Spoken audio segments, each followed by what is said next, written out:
Good morning, welcome to Headline Focus here live on Core Politics with me, Rob Double. It is Friday, the 9th of February 2018. Let's have a look at what's making the political news today. So to start off with, Corbyn backing customs union. Now this is the question being raised after a leaked memo made its way into the press, summarising the Labour leaders' meeting with Michel Barnier, the EU's chief negotiator, this week. It was a private meeting, but obviously not anymore. Now what the key quote coming from this is that Corbyn is reportedly to have told Michel Barnier he was open to keeping Britain in the customs union. Now, that is obviously completely different to what Labour's position is currently, which is to maintain the benefits of the customs union and the single market, but actually not to commit to staying in either the single market or the customs union.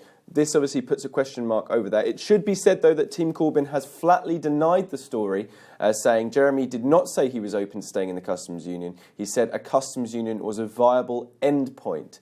So, a bit of semantic differences there. But where is this going in terms of the Labour Party? Well, the Labour Party membership certainly is by far more supportive, or seemingly at least more supportive, of a more pro-European, more pro-single market customs union arrangement stance, a softer Brexit stance as well. Not only from politicians and MPs and shadow cabinet ministers, but also the party membership as well. Balance that with, of course, the Labour voters, let's say in the north of England or north of the country, who perhaps voted to leave.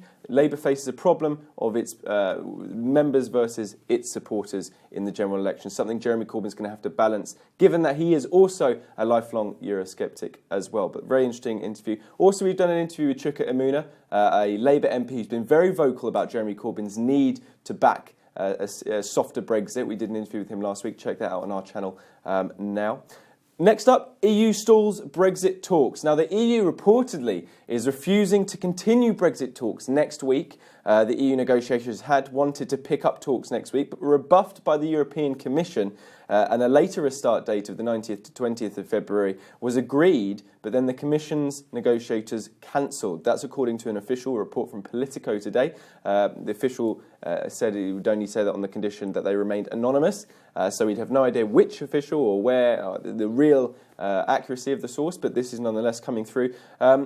Why would the EU want to do this? Well, UK officials reportedly suspect the EU as trying to stall the talks, stalling the progress of the negotiations, specifically on the transition deal, in order to pile further pressure on Britain as the March European Council draws near.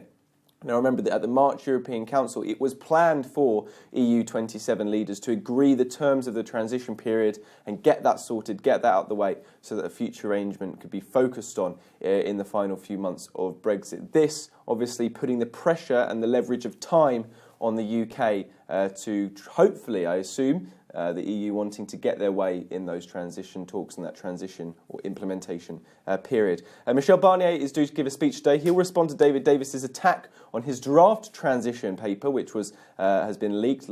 Last night, David Davis said that the paper draft was discourteous and unwise in its approach and was a political document. And he went as far as accusing Brussels as acting in bad faith as well. So it's going to be really interesting to see Michel Barnier's speech today and indeed see the rhetoric coming through after these few days of negotiations. Final story then, coming up is Unpaid Intern Crackdown. Now, the government has launched a crackdown on unpaid internships, sending more than 550 warning letters to companies and setting up an enforcement team to tackle repeat offenders. This is leading into Guardian's paper front page, as you can see here. Her Majesty's Revenue and Customs are expected to target sectors such as the media, the performing arts and law and accountancy firms, who are reportedly to be particularly bad at unpaid internships.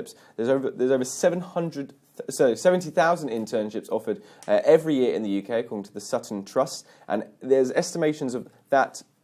Of the 10,000 graduates who are in internships 6 months after graduating or leaving university, over a fifth are unpaid. So a really significant amount, particularly for graduates who are looking to get a job, looking to get a salary and to start paying off the student loan. That's pretty much it for today. You're up to date. Don't forget you can find all the latest on what we're doing here on Core Politics on our Facebook page and on Twitter right here. But from me and all the team here at Core London, have a fantastic weekend ahead.